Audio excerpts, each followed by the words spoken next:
Hello, assalamualaikum warahmatullahi wabarakatuh. Welcome back my channel Oniris Murad, channel aktivitas dan vlogs TKI Arab Saudi yang selalu berbagi seputaran Mekah Arab Saudi. Ya, tidak lupa saya doakan kepada sahabat YouTube dimanapun Anda berada, semoga panjang umur, sehat selalu, murah rezeki dan sukses. Amin amin ya robbal alamin. Ya, dalam video kali ini ya, ini adalah video tentang suka duka TKI di Arab Saudi ya, terutama bekerja sebagai supir perumahan ya. Kami akan bercerita untuk beberapa menit ke depan ya. Ini menurut pengalaman saya. Ya, sebelum lanjut video ini ya, jangan lupa like, comment, dan subscribe-nya. Cekidot.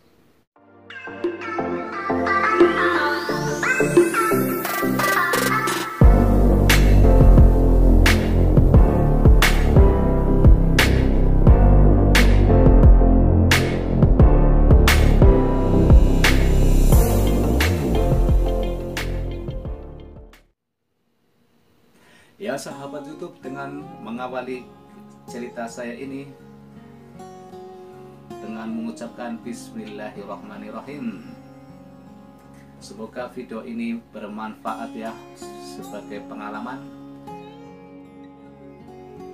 Sahabat YouTube, dengan saya bikin video ini ya, semata-mata bukan saya mengeluh ataupun berkeluh kesah, tapi hanya berbagi pengalaman selama saya bekerja di sini ya, di Arab Saudi sebagai supir perumahan ya, dan untuk bercerita nanti buat anak cucu kita di masa yang mendatang. Oke sahabat YouTube, saya akan mulai berkisah tentang suka duka kerja di Arab Saudi terutama sebagai supir perumahan di Arab Saudi ya. Dan diawali dengan dukanya bekerja di Arab Saudi.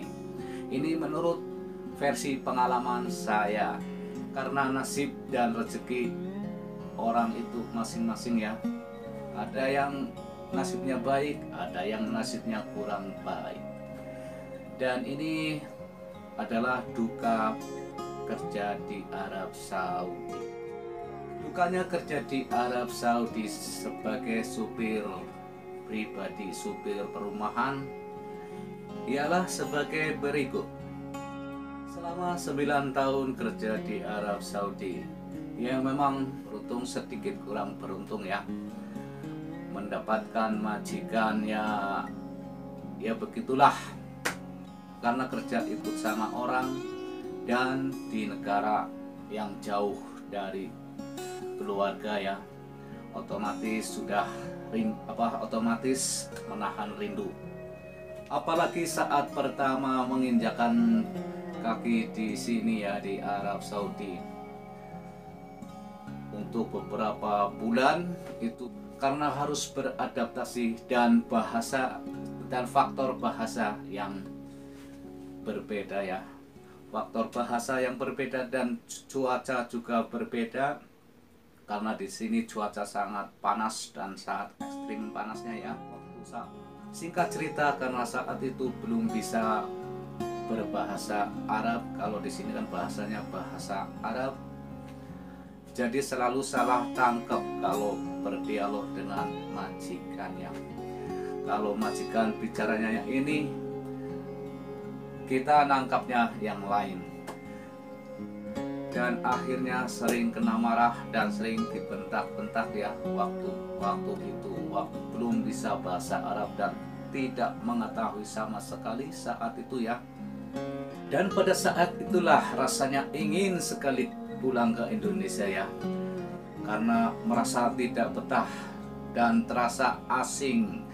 Hati ini serasa kepengin nangis batin, kata orang Jawa ya. Tapi lambat tahun jadi merasa betah dan bisa beradaptasi dan bisa sedikit demi sedikit menguasai bahasa yang di sini, bahasa dialog yang di sini ya. Ya, kita lanjut ke kisah berikutnya ya. Masih tetap dalam suka duka TKI Arab Saudi. Dan ini topiknya adalah dukanya dulu ya. Dan duka berikutnya adalah mungkin sahabat TKI yang terutama di Arab Saudi, ada banyak yang nasibnya baik, banyak yang majikannya baik, ada pula yang nasibnya kurang baik, ada pula yang majikannya juga kurang baik. Tapi ini menurut pengalaman saya ya, ini pengalaman saya sendiri, dan saya sekedar sharing kepada sahabat YouTube semuanya ya. Karena majikan saya suka marah-marah sama karyawannya ya. Ini bukan menjelek-jelekan majikan saya, tapi ini fakta. Itu waktu saya belum lama di sini, waktu saya beberapa tahun. Tapi karena saya sudah menguasai bahasa, jadi saya bisa mengenal setelah majikan saya maunya apa. Jadi saat itu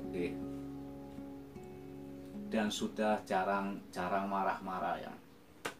Terus dukanya yaitu sering dipotong gaji. Masalah apa? Yang namanya supir di sini ya, kan yang namanya supir di sini kan di jalan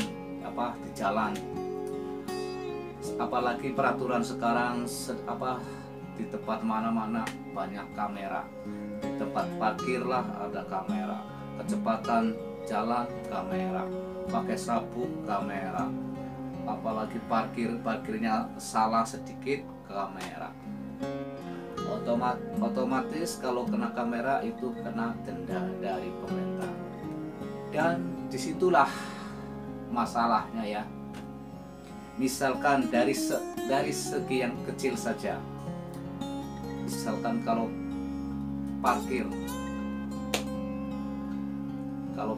salah parkir kena kamera ya, kena denda, langsung majikan motong gaji. Terus sampai yang menengah ke atas, kamera kecepatan itu sekali kena 300 real, berarti 1 juta rupiah, tetap dipotong gaji. Nggak ada toleransi, jadi nggak ada toleransi. Tapi banyak juga ya sahabat-sahabat saya yang kerja di sini nggak dipotong gaji sama majikan. Itu memang itu nasib baik teman-teman ya. Dan ini fakta yang saya dialami di sini ya. Terus potongan-potongan berikutnya, misalkan kayak kerusakan mobil, kayak keserempet, seperti ditabrak, mobilnya rusak, kena potong gaji. Padahal itu tidak disengaja, ya namanya sudah takdir. Kalau kita hati-hati, kalau udah takdirnya mau keserempet atau mau kecelakaan, ya kita mau gimana lagi. Tapi majikan ya memaklumi itu, tapi tetap dipotong gaji. Apalagi servisnya dipotong gaji. Ya, potong gaji berikutnya Mas Bro. Ini yang lebih besar lagi ya, yang mencapai berapa? Ya mungkin ini keteledoran saya, ya mungkin juga nasib saya kurang beruntung ya. Waktu itu saya emang mungkin ya, kalau namanya kendaraan yang nabrak yang salah ya, emang saya yang nabrak. Dan dari mobil yang saya tabrak itu juga dia minta denda ke saya. Dan mobil yang saya pakai yang buat nabrak juga saya kepotong gaji, buat servisnya, buat bayar denda. Kalau mobil yang ditabrak saya dipotong gaji. Dan disinilah alhamdulillah majikan ada kebijaksanaannya ya. Saya dipotong gaji cuma separuh saja, majikan membantu. Ya alhamdulillah, tidak semuanya ke saya ya. Tapi saya walaupun dengan begitu masih tetap bersyukur, masih bisa bekerja, masih diberi kenikmatan sehat, alhamdulillahirabbil alamin ya. Dan masih bisa bekerja. Namanya rezeki bisa dicari, tapi nyawa cuma satu saja, cuma satu kali ya.